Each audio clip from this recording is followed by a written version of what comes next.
We are now recording. Hello again to another edition of the Anthony Peake Consciousness Hour. Yesterday I was at a conference at the University of Oxford over here in the UK, and it was in the physics laboratories of the University of Oxford. Again, probably many of you around the world will know that Oxford and Cambridge are the major universities in the UK and are major areas of research.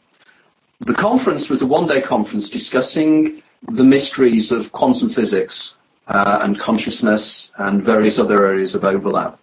It was a very interesting conference, and I had the opportunity to discuss my ideas and my particular take on quantum physics with quite a few very well qualified individuals. And they were interested and they were intrigued. But it seemed to me that it was the standard fear of going too far. The idea that quantum physics and the way in which we're discovering how at the very small level the universe works is telling us some very, very profound things about the true nature of consciousness and the true nature of reality.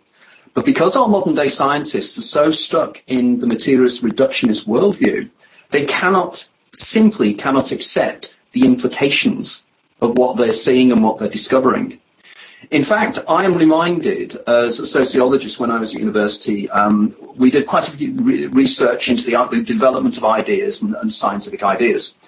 And I was very taken by how science runs in cycles and how it runs in paradigms. It's the Thomas Kuhn idea of the revolutions in science.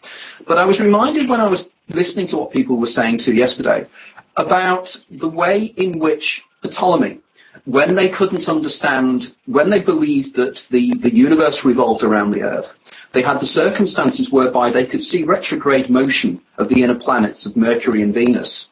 And they didn't seem to go in a perfect circle. And of course, everything in the heavens had to be perfect, so they had to move in perfect circles, and they had to revolve around the Earth. But of course, certain planets, Venus and Mercury, didn't. And under certain times, they went in different directions.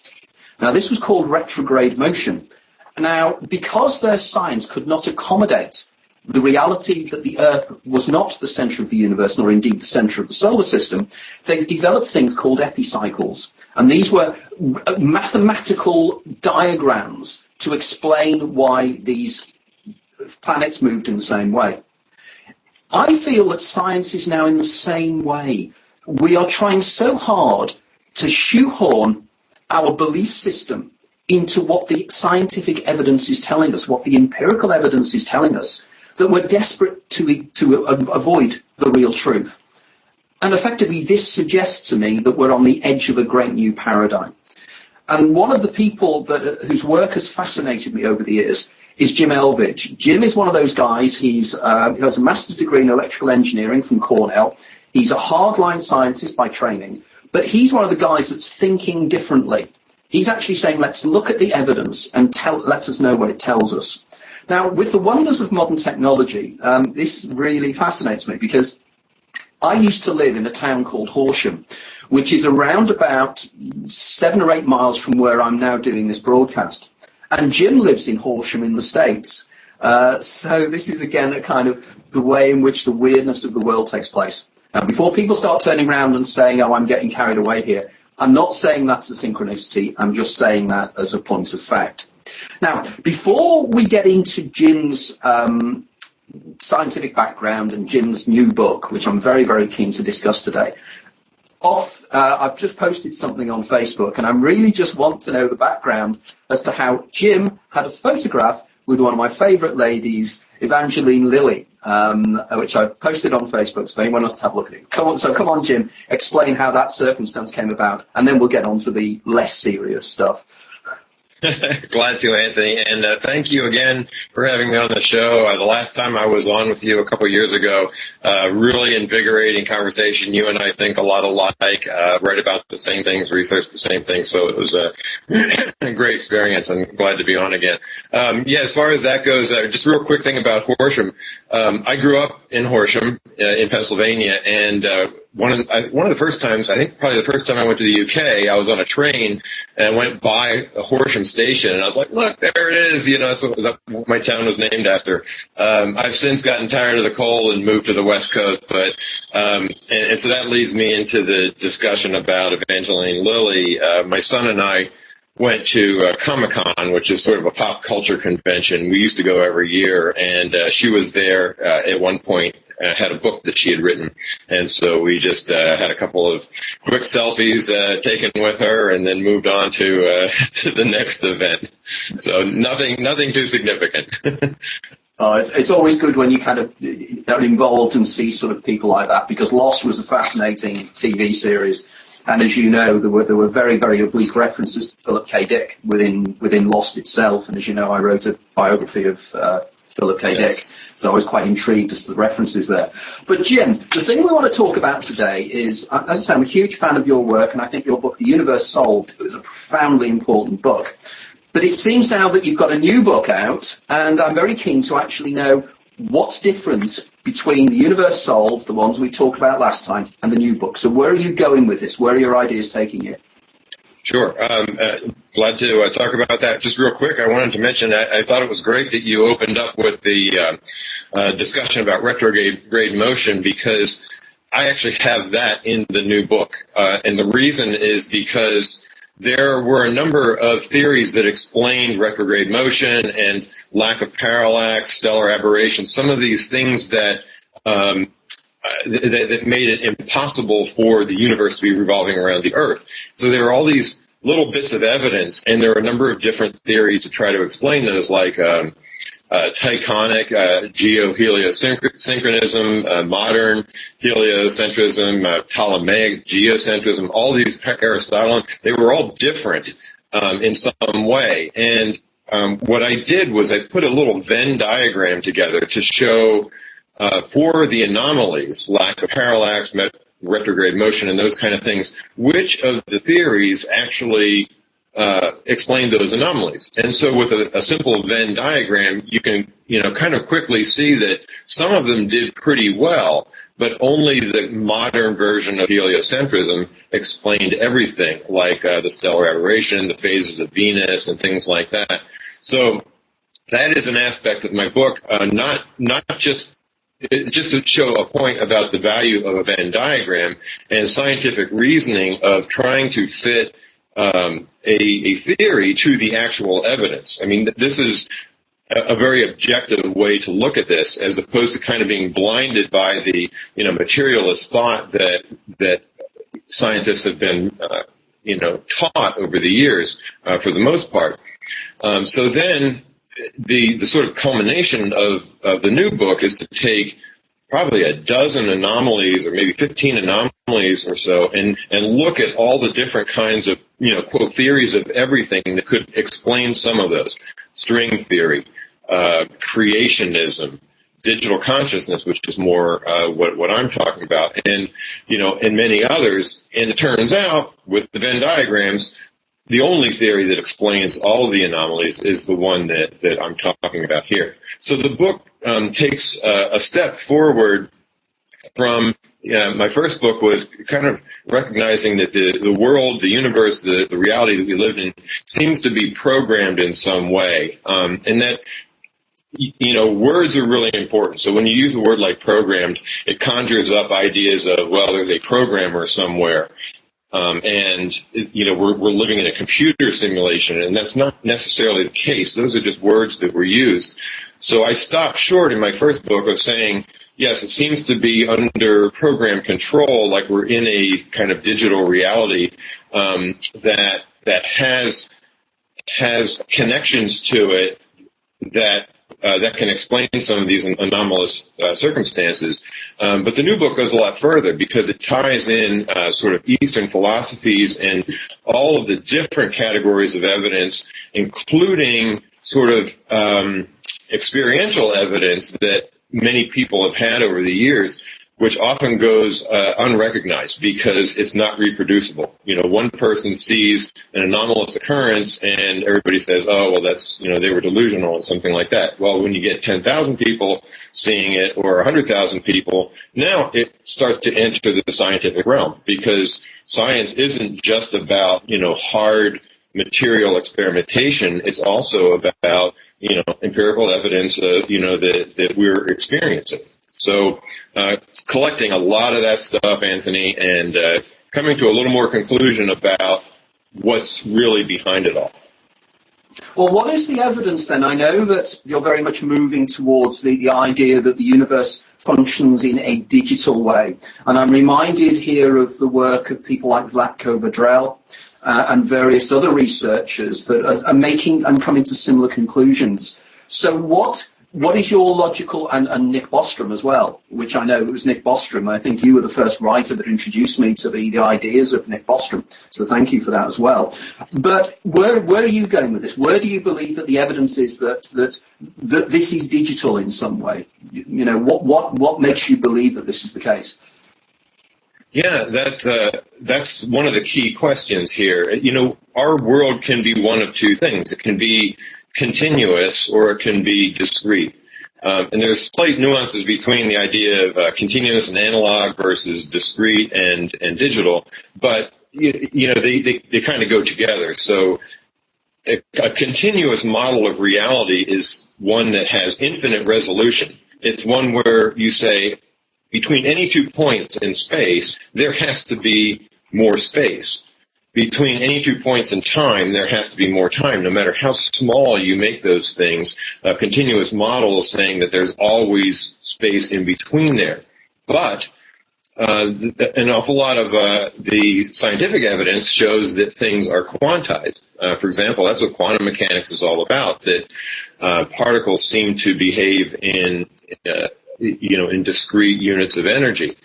Now, I know that one of the arguments for that is that, well, it has to do with the structure of the electron and the levels of energy that are generated when electrons move to a different state and things like that, and so it ends up being in quanta. But there are other things like the spin of an electron or the spin of a particle that follow a binary characteristic. It's either a 1 or a 0 or a 1 or a -1, however they're identified in science. There's never a partial spin. It's like these things in a nuclear reaction, they instantly go from one spin state to another spin state with nothing in between. And that kind of behavior is completely anomalous in a continuous or, an analog type of reality. So that's just one example. Other examples are, if you have infinite resolution, then all of our physics just breaks down. Matter would implode into little black holes at these sub-Planck scales. Things would behave completely differently than they do right now. Relativity and quantum mechanics can't even coexist if you have infinite resolution. The only theories that tie those two together are things like loop quantum gravity and string theory that are both based on the idea of discrete types of entities and particles of matter. So there's just a couple examples. And another one that I find really fascinating is just the nature of matter itself. Back in the 1800s, I think it was John Dalton kind of resurrected the old Greek idea that atoms were these indivisible, very solid objects of matter. And then in the early 1900s, Rutherford and others found that no, they're not. Atoms are mostly empty space, and what's at the center is something that's individual, neutrons and protons. And the degree of tenuousness of an atom was something like 10 to the minus 15th. So, in other words, most of the atom is empty space, therefore most of space is empty space. And then they found in the 60s that no, actually those neutrons and protons that we thought were indivisible are actually composed of quarks, and they're much smaller, and most of a neutron and proton is empty space. And now it was kind of like space is 1 part stuff to 10 to the 30 parts emptiness, almost like a grain of sand on our planet. That's the ratio that we're talking about. And then string theorists came along and said, no, actually those quarks are probably vibrating bits of string, and the width of the string is a Planck length, and that's the solid part. And when you get to that, it's like 1 times 10 to the minus 52. So the trend is that as we learn more and more about matter and probe deeper and deeper, there is no stuff. There's just data. And this isn't a surprise to some of our most famous scientific minds. It was John Wheeler, that said it from bit, that he believed fundamentally deep down everything was just information. It's just a hard pill to swallow for people, but let's just accept the evidence. There really isn't stuff. This is just data and rules. So many different ways that you can look at the evidence. A lot of the quantum mechanical stuff, the simulation argument that Nick Bostrom makes is a great argument for a digital background. And I know you posted something from Brian Whitworth too. He makes some excellent arguments as well. I could go on. I mean, there's equations that seem to create reality rather than model reality. It just goes on and on. There's just tremendous evidence that our reality is more digital than continuous. Well, one of the things that I was tempted to discuss yesterday with one of the PhD guys was how, if the smallest possible piece of time is Planck time, and the smallest possible of matter or distance or space is the Planck length, how did the Big Bang ever start? Because effectively there was a kind of a discrete, there's total nothing, then there is this discrete area of nothingness and time before anything could even start. So we have this idea, don't we? And I quite take your point, the idea of the digitization, the 0 and 1 patterns that we see everywhere is screaming out to say, look, and there's been recent research done with the Geo 6000 gravity wave detector in southern Germany. And some of the things they have discovered about the mathematics, which again, there's no point in either of you and I going into this, but the mathematics very much reflect the fact that this is showing the digitization of matter. Now, if the case is made, and I think it's very strongly made, that this could be some form of simulation, where does consciousness fit in here? Where does consciousness fit in relation to the idea of consciousness being embodied within a physical body and being an epiphenomenon of brain behaviors? What does this tell us about consciousness in terms of this, where you're going with everything? Great, yeah. No, that's the second aspect of this. And, before going there, I just want to mention, too, that there really, I gave a number of categories of evidence for a discrete or a digital reality. There is zero evidence for continuous reality. Absolutely none. There's nothing that points to that other than it just looks that way. And it's the same kind of thing that it just looked like the sun was revolving around the earth. It just looks like the earth is flat. And to think that, we're basing a huge set of scientific thinking on an idea that is based on... Just 1 second, Jim. Just 1 second, Jim. I'm going to just stop you. I need to close the window because it's now getting a bit windy and it's probably coming across on the sound. Just hold on. Okay.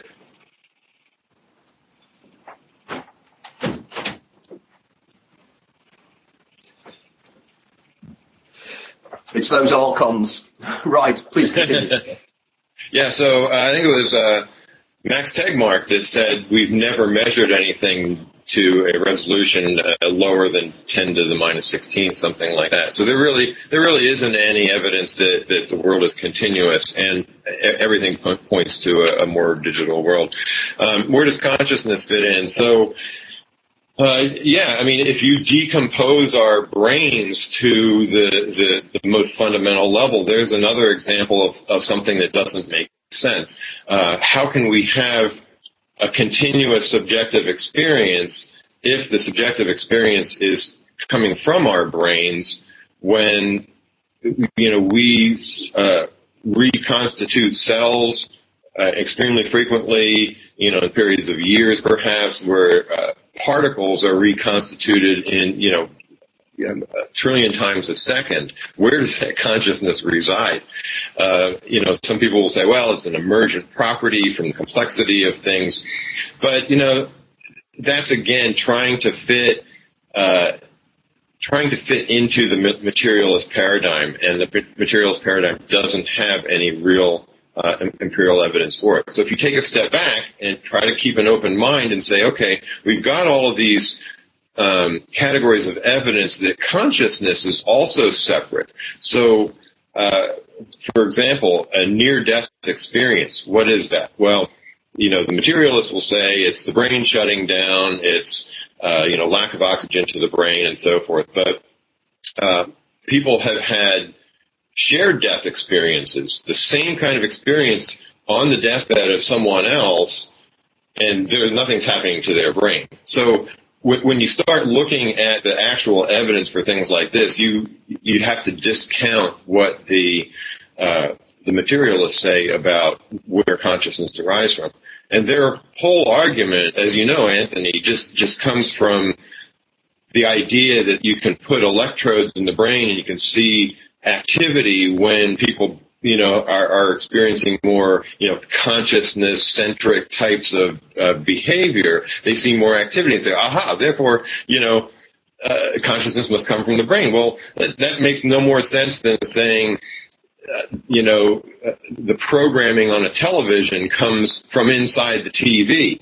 It doesn't come from inside the TV, but it lights up all of you put an oscilloscope on any circuitry in the TV, it's going to light up as your TV is receiving signals and playing them back. So, it's not a good argument, but in order to explain psychic phenomena, past life experiences, the fact that nature and nurture don't explain certain things mathematically at all, the fact that we have a finely tuned universe, the fact that we have reincarnation experiences, the universal human spiritual experience, the Mandela Effect, other anomalies that could go on and on. These are things that tell us we have a separate consciousness from our physical self. And so let's just accept that is the evidence for it, and there is no evidence that consciousness really comes from the brain. And if we're digital, then that kind of implies that we're living in a virtual world of some sort. And that idea of the virtual world has been around since the Greeks, since the Hindus, for a long time. Maya is a Sanskrit word for illusion. Plato's cave. We've been talking about living in an illusory experience for a long time, and it's more and more like that's really the case. Well, if consciousness is not an epiphenomenon of the brain, what are we? Well, so this is where, obviously we do get into some aspect of speculation where we don't get 100% concise answers out of any way that we do research. We model things, we try to fit the data to a theory, and based on the evidence that I've researched and you've researched and others, what we are is an aspect of consciousness that is connected to a larger consciousness. So let's just call it, I call it all that there is. All that there is kind of the source of everything. What we really are is an individuated portion of that. Think of it as like a little cloud within a huge cloud of all that there is. And that little cloud of our consciousness, my individuated consciousness and yours, you've got your own little, cloud of organized bits, as Tom Campbell talks about it. Those consciousnesses, we interact with another entity that creates this virtual reality experience that we're having. So that's sort of like a learning lab. You can think of it as yet another cloud within all that there is, but it's a cloud, a complex system that we can interact with as we, quote, live our lives. We learn from that. And the purpose seems to be we have some learnings to do in our life. We go through those, we experience those, we detach when we die, we experience, an afterworld that is timeless and spaceless, which is much more in keeping of what reality seems to be. And then we reconnect again. We make some decisions about, how we might want to live the next time. and reconnect again. And the evidence that supports this, again, it's experiential and pretty significant. But that seems to be the case. What we are is actually just individuated portion of all that there is. Some people who use the word God would say, yeah, we're part of God, which actually fits in perfectly with the spiritual experiences that mystics have had throughout the years. Unfortunately, we've kind of anthropomorphized the word God into thinking it's this, entity, this, human-like entity with a white beard or whatever that's out there, controlling everything. That's not necessarily the case. It's just all of creation. Yeah, no, I agree. I recently contributed a chapter to a book on Pantheism. And of course, Pantheism as a concept has been around for a great deal of time. And that is effectively that everything that is a greater something, which is a greater collective consciousness that we could call God or whatever.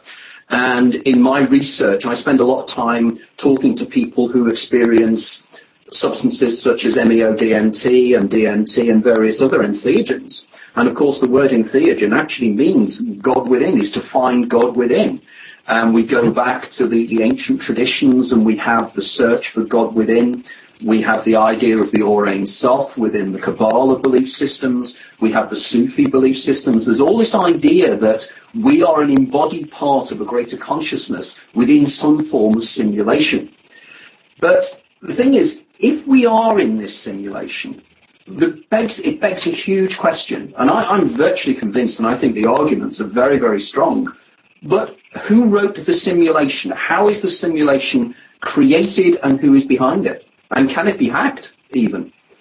Right, and a couple of awesome questions there. So let's talk about the who first, and this is where I start to depart from Bostrom, and I think Bostrom's a brilliant guy. He came up with the idea, the logic behind the simulation theory around the same time that the movie The Matrix came out. There's some other movies then. There seemed to be this sort of synchronicity of ideas about this at that time in the late 90s, early 2000s.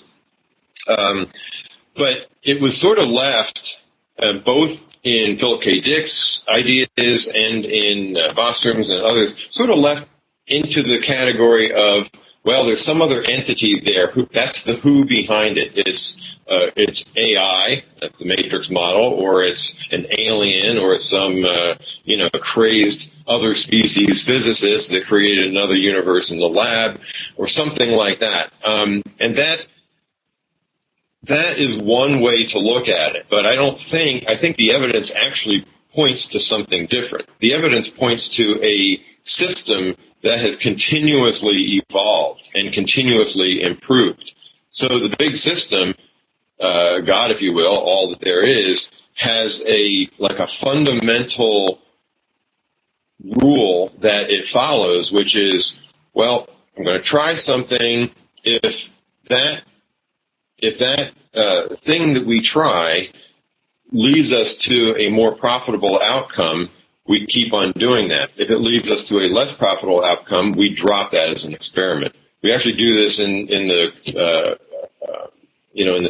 high tech world as a movement called Lean Startup now, which is all about experimentation. It's very similar to this. You create a hypothesis, you try to validate that hypothesis through an experiment, the lowest cost experiment you can do, and if it works, then you move your product in that direction. It's like evolution. Evolution is the same kind of idea. The way we think about cellular evolution or species evolution, it's when there is an aberration to a species. Does it lead to a more profitable outcome? If so, it's going to continue to go that way. I think our whole universe, and it's hard to use the word universe because what we typically think of as the universe is all that we see when we put a telescope out there. I'm talking about all that there is. So we'll just call it all that there is. All that there is the same thing. It has to be working behind the scenes. There has to be something that drives its change, and it's this concept of continuous improvement. So it doesn't necessarily have to have an entity, a conscious entity that started it. it could have been something that started with the very simplest of things. And Tom Campbell actually, and Stephen Kaufman are a couple of people who have actually expanded on this quite a bit and written about it quite a bit. I'm a little agnostic to it. I don't go there because it's really hard to, to derive this. But basically, their argument is, well, in the beginning there was nothing, then there was a disturbance in that nothing. So now we have something that can make a comparison to another part of it. So we have the concept of space, and now if that disturbance changes, now we have the concept of time, and over time it continues to subdivide like cells do, and some people might call reality cells, and eventually become a complex system. And the complex system is pure consciousness. And this idea is actually a really good one. I like it a lot because it starts with the idea that consciousness is centric. Consciousness is the system. Consciousness began with that very first, deviation in the void, and it just has increased ever since. And we're just part of that. We're part of that whole process of evolving that huge conscious system, and we're doing it by being individuals that have experiences with each other in a virtual reality. We evolve our consciousness, which helps raise up the consciousness of the bigger system. So it's sort of a self-perpetuating, self-evolving system. And that explains a lot of stuff that the simulation theory doesn't. The one that Elon Musk has kind of gravitated to, that there's some, crazy hacker out there that created all this. Yeah, because it's, to me, there's lots of resonations here with the writings of Teilhard de Chardin and the concept of the Omega point. And of course, again, John Wheeler, and I'm reminded of the guy that wrote The Physics of Immortality, one of the guys that came up with the Tipler, that's right, with the guy that came up with the cosmic anthropic principle. And again, it's very teleological, isn't it? It's as if there's a kind of a progression and a development towards an omega point, from alpha to omega, and we're working our way through this. And again, if we had the idea of the many worlds interpretation, or aspects of the many worlds interpretation, this is one of many of these that are going on around in the hyper-universe, for want of a better term. Mm-hmm. The problem I always have is, and it's the problem anybody has, and it's something we will never, ever really get to the bottom of, is how could a disturbance, or whatever it is, take place within a void where there is no time and no space, and something just disturbs within that? Unless there is a kind of a reality that adjoins this reality, as Philip K. Dick would say, that exists in orthogonal time, or whatever we like to call it. And it is simply that we are programmed mentally to exist within a three-dimensional, quasi-four-dimensional environment, and all our senses are attuned to existing within that environment. Abbott's people in Flat World, they had completely different sensory apparatus to understand the universe. Therefore, we could never really understand the greater universe, purely and simply because we don't have the mental facilities to do so. But right. If you make a comment, and I know that's something you're interested in, which I have certain issues with, but we can discuss it anyway, is this proliferation of this meme that's going around now called the Mandela Effect. Can you explain what you make of it and what you think it might be, and then I'll probably make my comments as to where I think this is coming from. Sure, and that one is also one of the, you asked before about could it be hacked.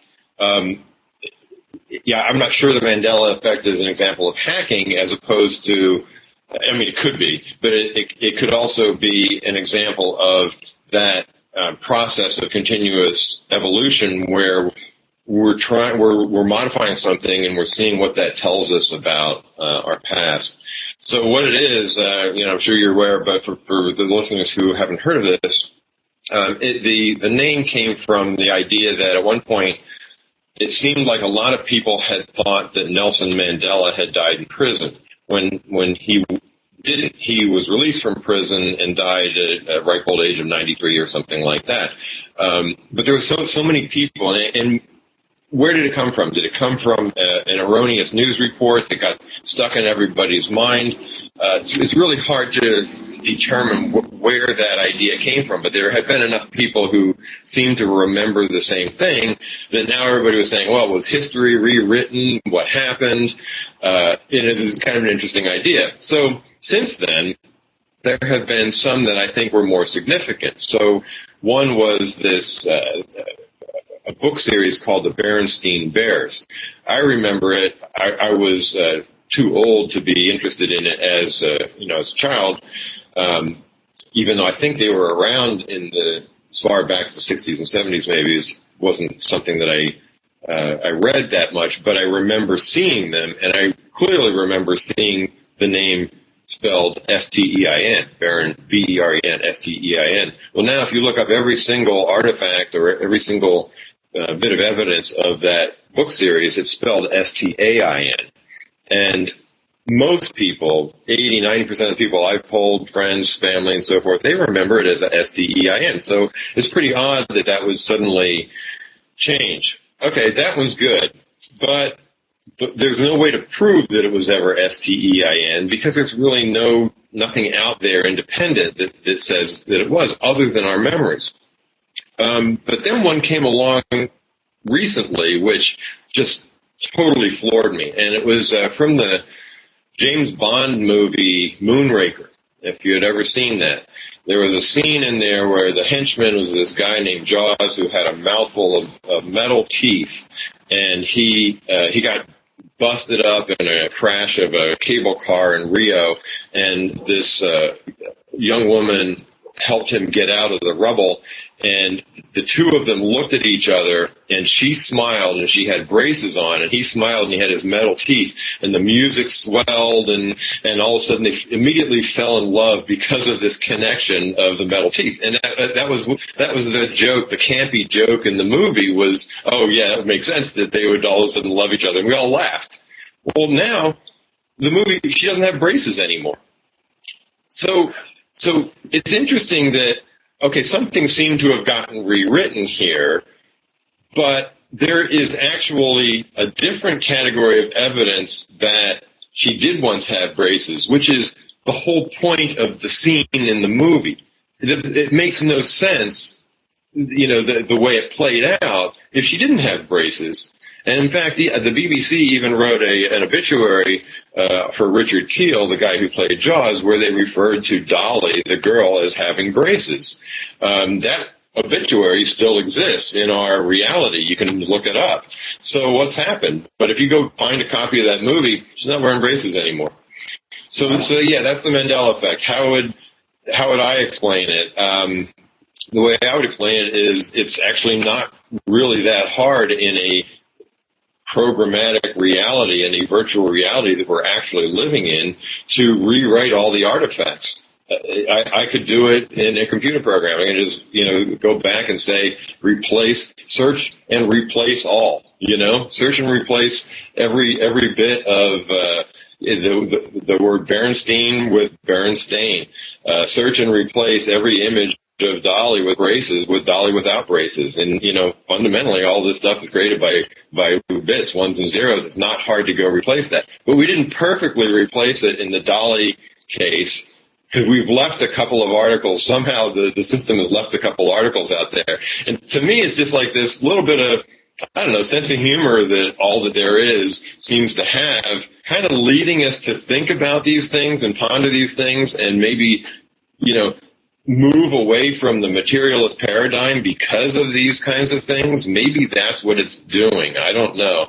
But again, there's an easy explanation for it in this model. But it's pretty interesting to find out what the reason could be. No, because that's interesting, because I was all the way along there, I was thinking, well, what on earth is the motivation here? Because if we are in a simulation, surely in order for the simulation to continue, the people within the simulation should not be aware of the fact they're in a simulation.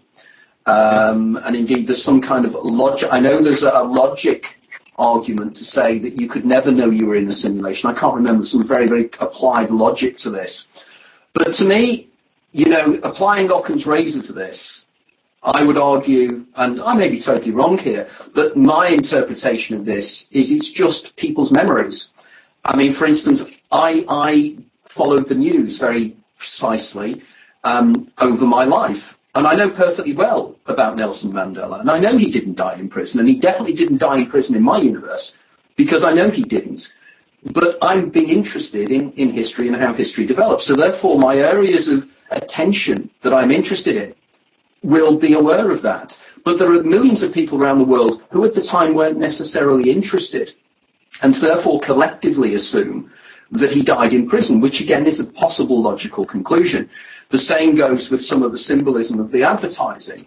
But the one of Jaws, I mean, I do find that quite intriguing, because here we do have evidence of, if everybody felt that that is what happened and it didn't, the whole logic of the incident in the movie, as you rightly say, suddenly doesn't make any sense. It's not amusing anymore. It's rather silly. Why does Richard Kyle or Jaws fall in love with this woman when there's nothing different about her? And then with the newspaper report as well, which does then beg some interesting questions. But if we think about it philosophically, the past has ceased to exist because it is no longer here. It's no longer within our attention frame. The future is yet to exist because it is yet to come about. So all that actually exists is this moment in time where I have attention to an external something. So therefore, if the past has ceased to exist and the future doesn't exist anyway, and of course, as Einstein said, the flow of time, is an illusion, but a very, very persistent one, we then have the logic that the future can influence the past and the past can influence the future. Now, we know from John Wheeler's delayed choice experiment in quantum physics, whereby you can, by an act of observation, observe an event and bring about an event that's happened in the deep past. This makes some very, very interesting ideas about the nature of time as well. So we have something here that is very much more interesting. So what does this say about things like, string theory? Does string theory now make sense within this developing hypothesis of exactly what reality really is? Yeah, string theory has always been a theory kind of looking for a basis. It's really not science, because it's not based on any empirical evidence at all. It's math, and you could say it's science because it's trying to create a best fit to some of these things that we see, the complexity of the particle model and things like that, always trying to drive toward more simplicity. But I'm not sure it can say anything about the observer effect. And that seems to be what is so fascinating in the delayed choice quantum eraser experiment. That comes as a sort of an advanced type of experiment from the classic double slit experiment, which seems to show that when we're observing something, it comes into existence. When we don't observe it, it doesn't. Like that old chestnut, does the tree falls in the wood, does anybody hear it? It seems to be that in these kinds of experiments, our conscious interaction actually causes reality to exist. Now, I've kind of looked into this delayed choice experiment a little bit deeper and come to a slightly different conclusion, which is it isn't necessarily that a human is observing something. It's that the experiment is designed in a way that it has to close. There's some closure to the experiment. And once there's closure, meaning a measurement is made, which forces decisions to be made about the direction that these particles go, the fact that the measurement is made causes reality to come into existence. It's a slightly different nuance. It isn't necessarily that our conscious intent makes it come into existence. It's that the reality forces it to come into existence because the experiment is designed to have some closure by the very nature of the fact that it makes a measurement. Well, that's really interesting. Either way, it follows the model that you and I are talking about extremely well. So I'll give an example. If I'm creating a fantasy world, say World of Warcraft or something like that, and I create as a programmer, or even if it's an artificial intelligence that's dynamically creating the reality. And now there are systems that do this. There are some gaming systems where they have dynamic creation of realities. They're fascinating. But let's say that's the case, whether it's a programmatic construct or something that's more, done by the AI itself. In this fantasy world, let's say it creates a room sitting in the middle of a forest or something like that. You can't get into the room because it has no doors to it, no windows, no way to get in. Well, there's no need to design the inside of the room. In fact, it would be computationally inefficient to design it, to design the inside of the walls, to create the structure of the wood that the thing is made of. It doesn't make sense to go to that detail until we drop a key somewhere in that virtual reality and somebody picks it up and sticks it into a door and opens it up. Now, suddenly, we have to have something inside that room. And now, the system can dynamically create what's inside the room so that we can experience it.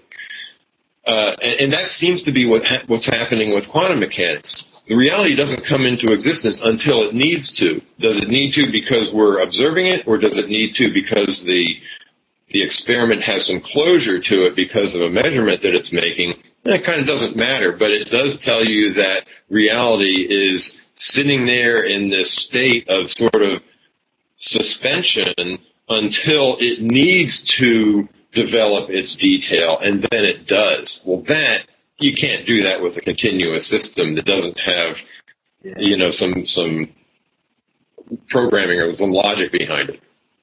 This has elements, doesn't it, of Stephen Hawking and Frank Hartle's Topdown Hypothesis, that effectively, from the first moments of the Big Bang, there's the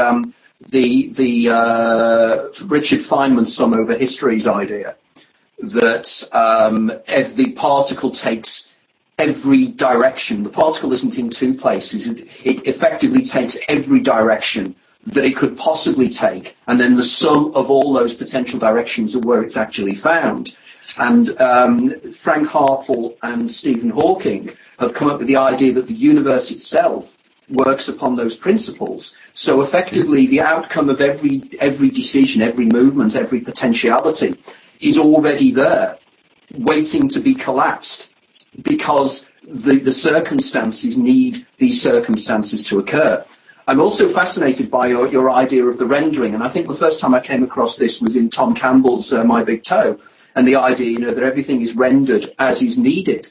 So effectively, behind my head now is being rendered for you in some kind of image, but effectively in my perceptual world, it's not there because it doesn't need to be, which means it's moving into an area of dangerous solipsism, but it's still very, very beguiling, and it is just as good an explanation as anything else. Now, elements of what you're talking about here is very much sort of the things that Ray Kurzweil talks about, transhumanism and the idea that we are moving towards some kind of singularity, which again could be the omega point and everything else. Now, I'm aware that you're not really happy with the whole concept of transhumanism within this. So what's your opinion on the whole Kurzweil model then? Yeah, sure. This is a great topic, and on the many worlds theory that every aspect exists, and we only live in the one that we're experiencing because that's what it has to be. That doesn't follow Occam's razor at all. I think the dynamic rendering follows Occam's razor.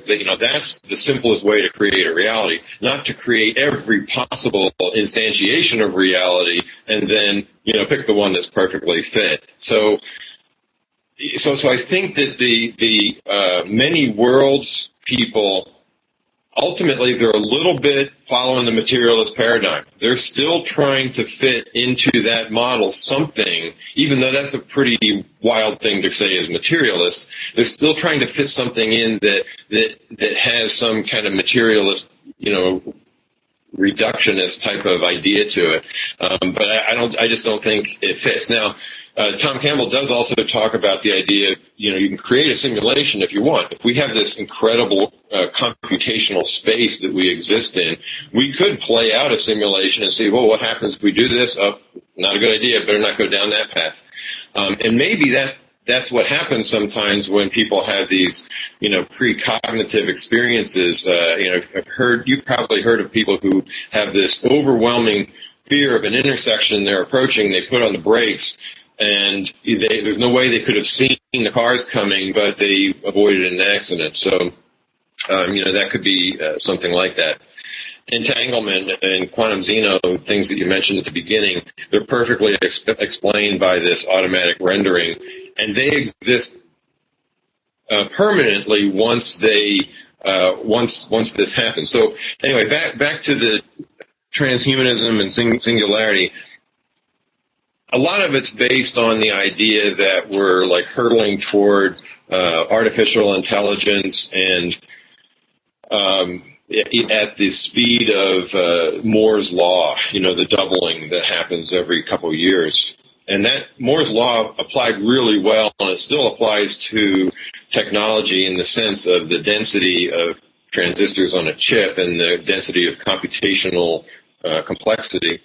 But it doesn't apply real well to AI. I mean, how long ago was it now that we had a computer that beat Kasparov, a Big Blue, 20 years ago or something like that?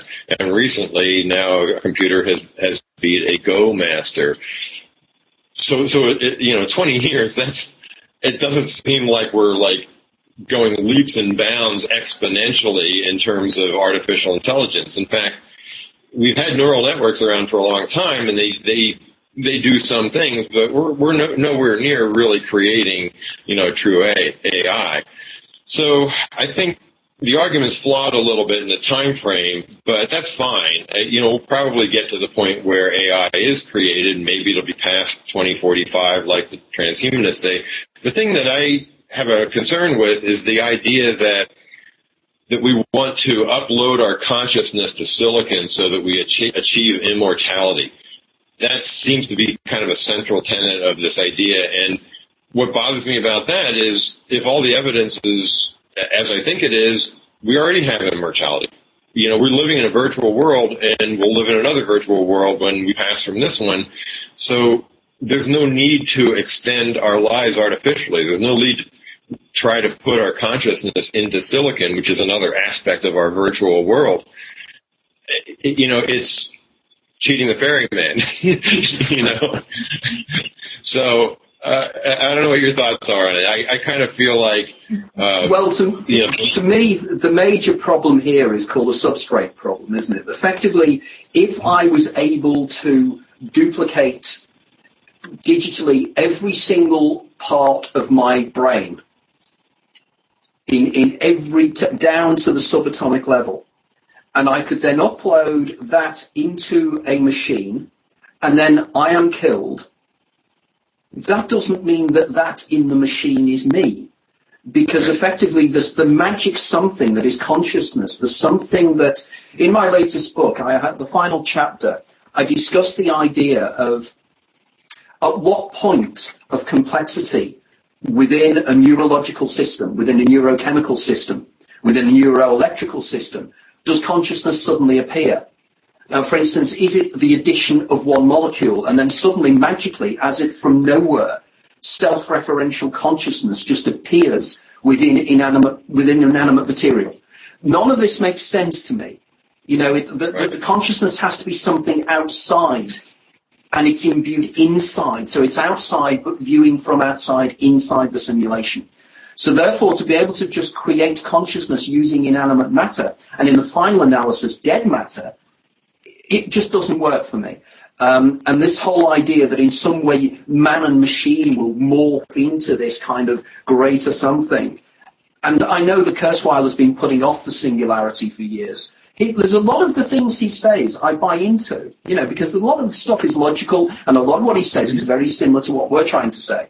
But I think there's still the denial And it's not being dualist. In fact, I would argue that the Cartesian dualism is the idea that consciousness and mind and matter are very different things. I would say that, people like you and I are not. We are singularists in the sense that everything is effectively an emanation of consciousness in some way. And that consciousness is the prime thing, and that matter is created by consciousness. But if this is the case, that this is a simulation, and the simulation is creating itself, what about alien civilizations? Are there non-human entities, which is will be the subject of my next book, which is going to be called The View from Magonia. And I'm interested to know of your idea of non-human entities within this. Yeah, that's certainly a good one. I would say that there's a place in this model for non-human entities. Clearly, we have non-human entities right here in our world. We have cats and dolphins and that kind of thing. What about the non-human entities that people tend to experience in these abduction scenarios and so forth, close encounters? Well, I don't know. I don't know what the evidence is. I think there's a great model for supporting it. It's a subjective experience, and we're interacting with what? A consciousness. A consciousness that could be of a different form. The Fermi paradox is completely explained by this. We don't need to see other entities out there all over the place. So we don't. But when we need to, we probably will. And the fact that people are seeing some now, there may be a reason behind it. This becomes very speculative. I don't know what that reason is, but it's perfectly possible that those consciousnesses actually exist. Now, as far as actual evidence for it, I think it was name escapes me. Robert Monroe, who talked about some of his kind of otherworldly experiences, astral traveling type of thing. And he said that most people, when they reincarnate onto Earth. But he kind of explored some other, non-human entities out there as well. So there was actually some evidence that, if you take that as evidence, it's subjective experience, that these non-human entities could exist out there. I can't say much more than that, other than it's a subjective experience, and everything we have is a subjective experience, and it might make perfect sense to me that a better collection of individuated consciousness, or a more advanced one, or whatever, does exist out there, but it's hard for us to interact with it, just like an ant it's hard for them to interact with us as we walk by an anthill. Yeah, because I was fascinated with Robert Monroe, because in my book, The Out-of-Body Experience, I did a lot of research into the work of Robert Monroe.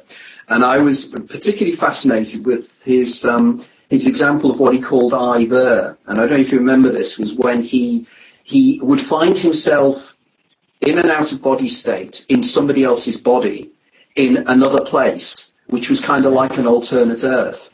And there was one time where he appeared in this person's body, and clearly some kind of business deal was just about to take place, and it was in this guy's house, this I there, and he suddenly finds himself looking out of this guy's eyes with all these other business people looking like a very important question has just been asked. And he describes how he says he sees his wife in this place. He knew this woman was in, and she's just looking at him, wondering why on earth he can't respond. And as Robert Monroe says, it's almost as if, from either's point of view, he has a mental blackout where he just forgets and he's nowhere, while Bob Monroe is in the guy's consciousness. Now, this again, if the universe works in a far more complex and what David Bohm would say enfolded way, these levels of reality impose themselves upon each other. They're just, as the famous statement says, the next universe is as close as your next breath, because there are different levels of reality that are taking place here. And to me, the idea of alien entities, I think there is profound evidence. There is something peculiar going on, because there is consistency. in these experiences, but it's what is really going on. I mean, I'm fascinated. What is going on with things like Charles Bonnet syndrome? What is going on when people have these experiences of seeing creatures in hallucinatory states? And then indeed, what exactly is an hallucination? Of course, you ask scientists that and neurologists, they just give it a label. They don't actually know. So coming fully round now. So we've had a very wide-ranging and fascinating discussion, and thank you for this, Jim. I really enjoyed chatting to you about this. Yeah, me too. We must someday, when you're next over in the UK, have a few beers. It would be really fascinating. Absolutely. I'll take you up on that, Anthony. I'd love to. Definitely. I think it'd be really, really good. But finally, in terms of your new book, where do you take it? I don't want to take away whatever the impact of your new book is going to be, but how do all the things we've discussed fit in overall with your developing hypothesis of exactly what is happening, as it were? What is the answer to the big question? Sure. So the logic of the book goes through the evidence categories that we talked about for digital, for consciousness, and so forth, and then it creates the Venn diagram approach of logical abduction, best fit to all of the anomalies, and then after that, once I've kind of said, here's what seems to be happening, here's how our reality works, here are the reasons for it, here's the consistency with Eastern thought, et cetera, et cetera.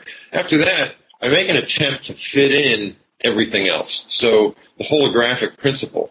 Holographic principle is it's a metaphor. It's symbolic. It's a way to talk about things that is really, really logical, and it makes a ton of sense.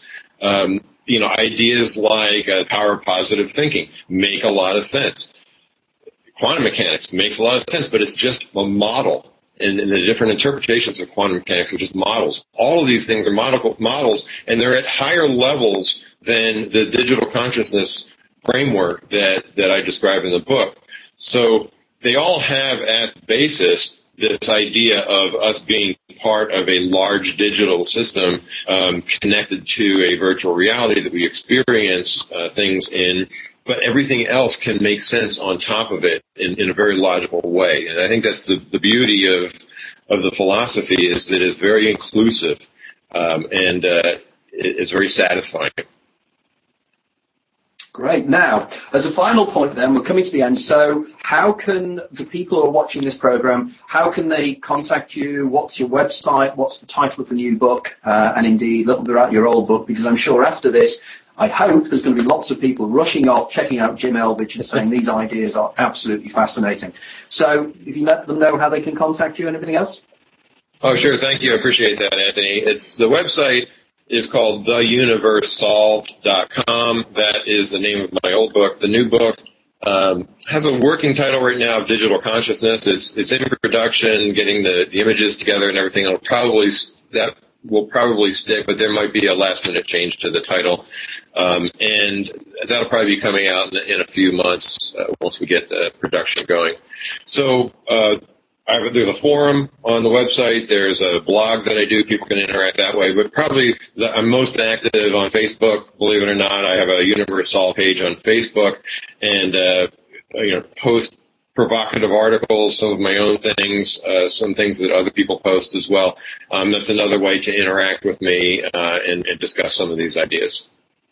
Excellent. That's really good. Well, Jim, thanks again for sharing your ideas with us here, because it is fascinating. As I said, whenever you're over in the UK, that I'm sure that, I know there's a lot of people in my groups over here that would love to meet up with you. So maybe when you're next over, you could do a talk for us or something, because that would be really brilliant.